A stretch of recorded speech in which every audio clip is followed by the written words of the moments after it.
যখন দুনিয়া থেকে বিদায় হয়ে যাবে, বিদায় হওয়ার সময় উনি ওনার সন্তানদেরকে কয়েকটা ওসিয়ত করলেন।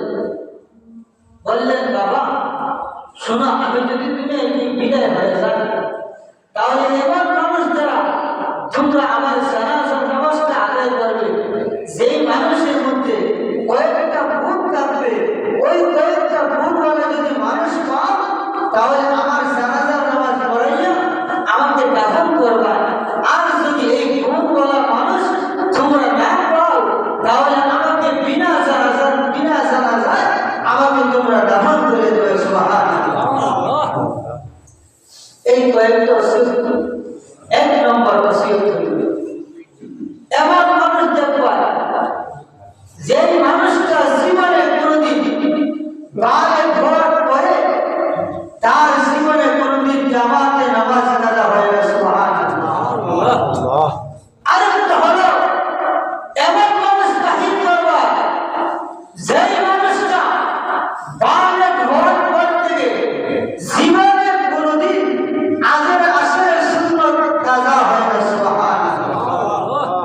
এমন মানুষ বাহির করবা যে মানুষটা জীবনে কোনদিন বারে ভোর করতে গিয়ে যখন তার মধ্যে আসার করতে গিয়ে যেই ব্যক্তি কোন বেগানা নারীর দিকে তাকায় না। সুবহানাল্লাহ।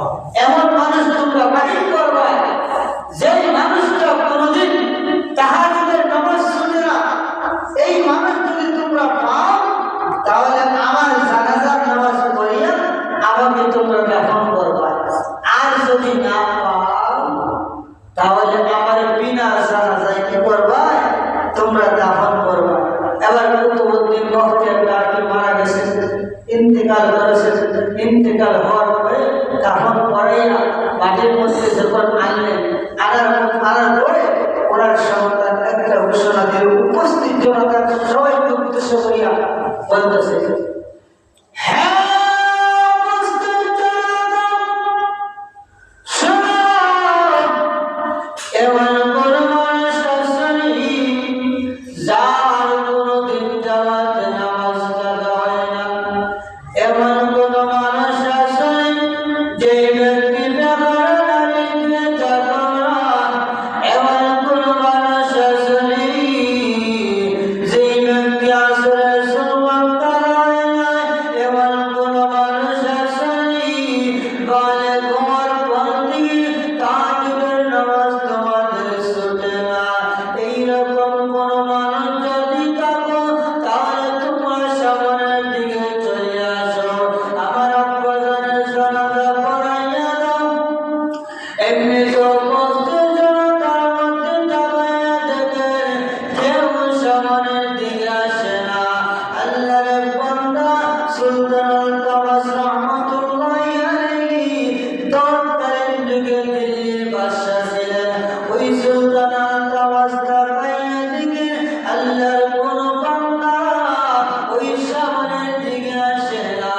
এমনিতে সুলতানুল তাওয়াস রহমাতুল্লাহি আলাইহি সামনের দিকে আসিয়া ওই কাপড়টা একটু সরাইয়া কাজা কুতুবউদ্দিন বখতিয়ার কাকিকে ডাক দেয়া বললেন, হ্যাঁ কাজা কুতুবউদ্দিন বখতিয়ার কাকি, আমার যে আমলটা ছিল ওই আমলটা একমাত্র আল্লাহ জানতেন, আর দুনিয়ার কেউ জানত না রে। আমি গোপনে গোপনে এই আমলগুলো করতাম রে।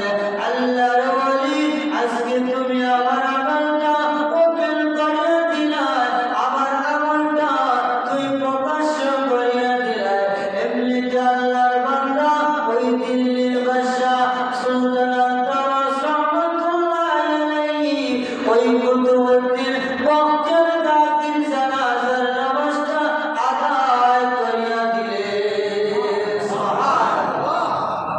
তাহলে বুঝছেন, একজন বাদশা একজন রাষ্ট্রনায়কের মধ্যে এত আমল।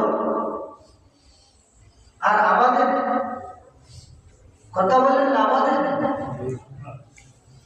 আমাদের মধ্যে আমল হবে তো দূরের কথা, আমাদের মধ্যে তো দুর্নীতি ভরা। আমাদের মধ্যে